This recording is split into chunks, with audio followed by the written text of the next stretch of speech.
Pour la toute première fois, des spécialistes réalisent un recensement des plantes aquatiques présentes dans le lac Osisko à Rouyn-Noranda. Le but est de mieux connaître les espèces, leurs emplacements et leur densité. On a décidé de faire un inventaire des herbiers pour voir qu'est-ce qu'il y avait où pour de vrai. Ça nous permet aussi d'avoir une photo au temps zéro, si on veut.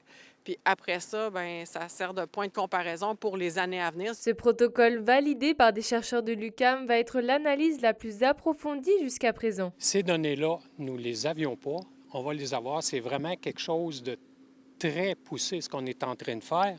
Et juste à titre d'exemple, là, quand on regarde les points d'échantillonnage, on dépasse les 400 points d'échantillonnage depuis lundi matin. Toute la semaine, le collectif Territoire navigue sur le lac avec un rituel bien précis. À toutes les 50 mètres, on a un point de prélèvement.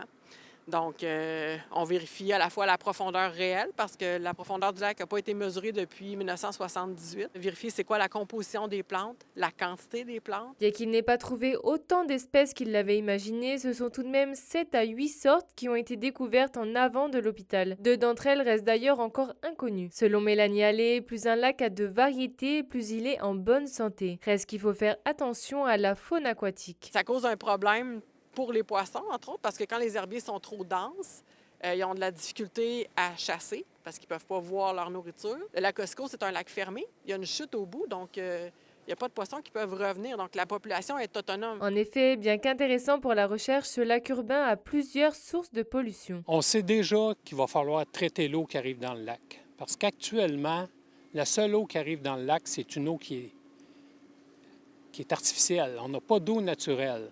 Depuis notre occupation industrielle et résidentielle. Après avoir ratissé les rives est et nord de Main, la prochaine étape est d'obtenir un financement afin de faire analyser les différents échantillons.